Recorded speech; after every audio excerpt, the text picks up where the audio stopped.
Right, back live with you tonight here on In Focus. Let's stay with those service delivery and infrastructure challenges. Now, in the city of Tshwane, residents there say some parts of the metro have been denied the human right of access to water due to suspected sabotage. Areas like Ekangana, Rethabiseng and Hammanskraal have been without a consistent water supply due to valve tampering, we're told, which the city says might be deliberate. The Metro's MMC for Utilities, Themba Fosi, joins us to tell us more on that. MMC, good evening. Good to have you, and thank you very much for your time. I believe that the matter, even though resolved now in some parts of the metro, is raising some questions of concern. Why do you believe there was deliberate tampering with the valve?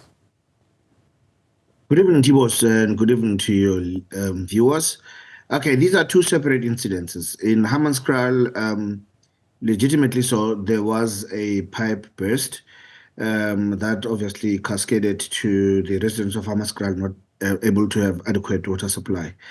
That problem has been sorted out. Our team was, all hands were on deck into expediting the restoration of that. However, in Brongospruit, it's a different ballgame.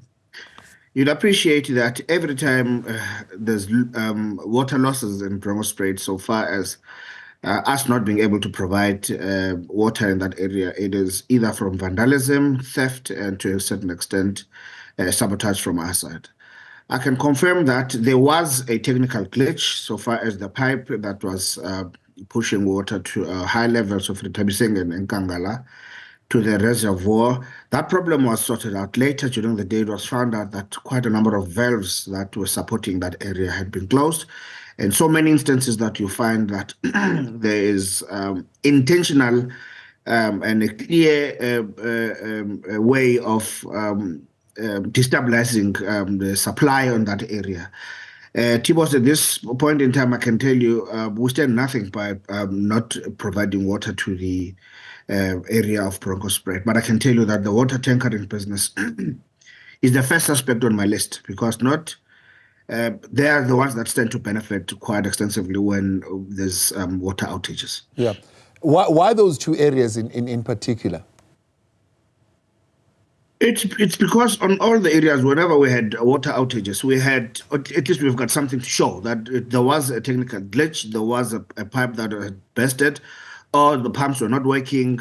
You know, there is a technical explanation. In this instance, you find that there's intentional valves that have been closed, or PRVs that have been broken into. I mean, there's some controversial issues all the time that we had water outages in those areas. And I can tell you that with the way that it is going, it is clear that it could be the water tankering business. Tibos, at this day and age, none of our residents should be getting water through water tankering. I mean, that's not a way to go. And it's costing us millions and millions for us to support our residents through water tankering. So, and there's really no way that this is sustainable.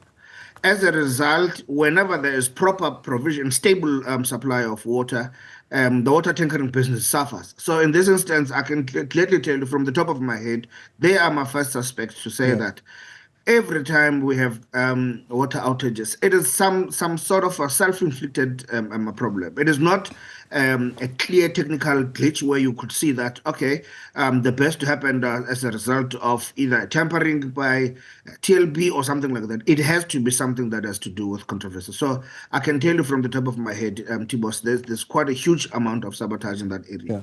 Yeah. Very important infrastructure, this, the valve. The importance of properly securing them is becoming more and more apparent. It was not so long ago that the city of Johannesburg was reporting a similar situation where for a week or two they were also going back and forth only to realize that a valve had been closed. Now you are also reporting some kind of a similar situation. What is the process of properly securing those valves? Look, Thabo, this is a new phenomenon. This has never been something that was readily an issue where you would have to then secure each and every PRVs or valves around the city. Now that there is a business, so far as water tankering is concerned, it becomes a problem that, and that no amount of TMPD or even security would be able to guard each and every corner of reticulation of our pipeline. It's highly impossible. So the issue is to now rely on technology to make sure that we keep this. The second part is that as the city, we might be even taking a direction of having our own water tankers instead of relying on service providers who each and every second they are being reminded about invoices that are not being paid. And again, we've got there's a trust deficit between us and the water tankering business, because this it is now it turned out to be a mafia business, and we've got no interest. And that's why I'm saying to you, Thabo, not in this day and age that we would be providing water through water tankers. Yeah. We need to look at another direction by obviously getting ourselves our own water tanker so that we can be able to provide. It is a long-term goal, but I can assure you that this is not a way to do business. You would assume that since we're doing business with the tankering services, there would be instances where they come off an assistance, but they're more of a burden more than they are of help to the city. So I think now it's a high time we cut down umbilical cord. Is there no such a thing as some protective lids or protected lids that can be put against vandalism, maybe some heavy concrete? Is there nothing that can be put, certainly, to make it a little bit more difficult to gain access? This is a double-edged sword. Remember, you need to put in such a way, if you have to protect your infrastructure, it has to be in such a way that even if our own teams come in for regular maintenance, they would have access to it. You can now imagine that ordinarily an exercise that would take about 2 hours would then be an 8-hour exercise whenever we're doing maintenance. So it is going to be an issue. It's a difficult one. That's why I'm saying it's a new phenomenon that is now crept in. As a result, we need to look at how we can then be able to manage this situation. But you're correct to say that we need to protect our infrastructure. We need to make sure that it is safe. But now pipelines are reticulated in such a way they are outside the confines of our residential area, and then it becomes a tedious exercise if you have to then deploy somebody to stay there, and a warm body. And this day and age, warm bodies are no longer a best way of protecting your infrastructure. It is technology that is cheaper and obviously much more efficient than a warm body. But I can tell you that having to protect it in such a way that it is going to hinder our own maintenance and operational way of doing things, it is going to be a problem. So, I mean, you've already, yourself, you say, as soon as you see these kind of deliberate signs of tampering, you are immediately high on your list, putting tankering companies as those who are behind this tampering. What is the solution to that? I mean, other municipalities would report on insourcing that particular aspect of things, or buying their own trucks, so to speak. Is that something that the City of Tshwane is not at this point thinking about?